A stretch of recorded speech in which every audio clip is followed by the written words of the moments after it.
Hello, St. Philip the Deacon friends. It's good to be with you again, and I bring you Easter greetings still. Easter is the longest season of the church year, so we may be focusing on some Easter themes in this podcast for a while.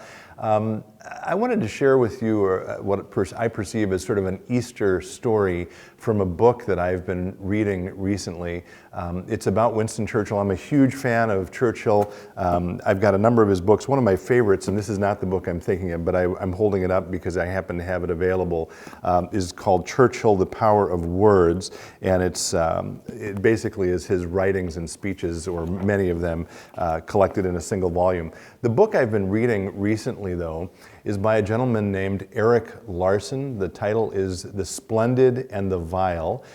It's about some of the events of World War II, and it focuses on Churchill. You may know Erik Larson from some of his other books. He wrote one about the Chicago Columbian Exposition in the late 19th century called The Devil in the White City. He also has a book about the sinking of the Lusitania.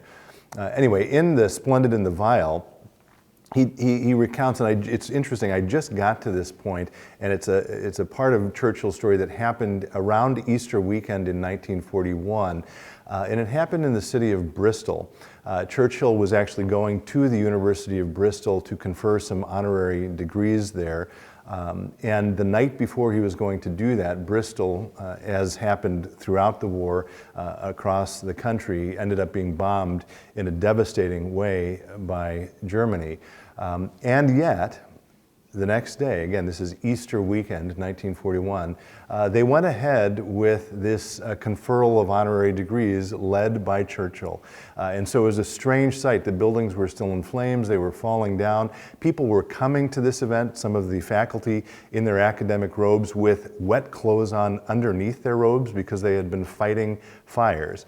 And Churchill was deeply moved by the fact that they continued with this event despite the bombing of the city the night before.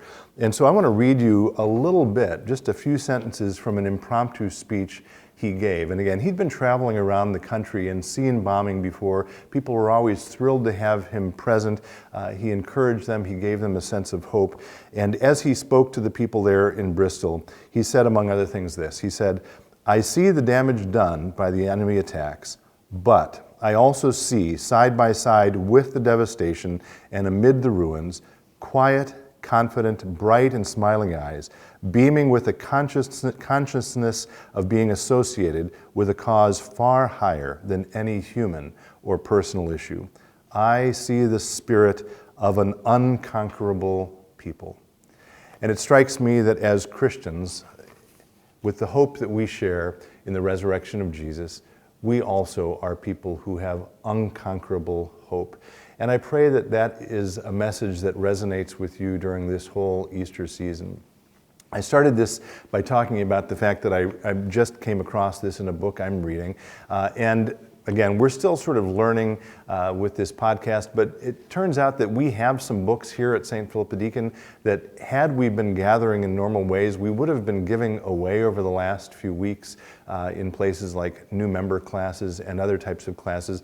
They're books by some of our past faith and life speakers, and so I would encourage you, if you would like to get a copy of one of these, we've got maybe 10 or 15 of these by people like William Kent Krueger, by Tsh Oxenreider, one about Would You Baptize an Extraterrestrial, which I mentioned in the past podcast, and then finally Becoming Odyssa by Jennifer Pharr Davis, who was one of this year's speakers. If you would like a copy of one of those, if you find yourself with a little extra time and would like to read something, just send us a note. While supplies last, as they say, we will drop one in the mail to you with our compliments. Again, a blessed Easter to you all, and until next time, be safe, stay in touch, and God bless.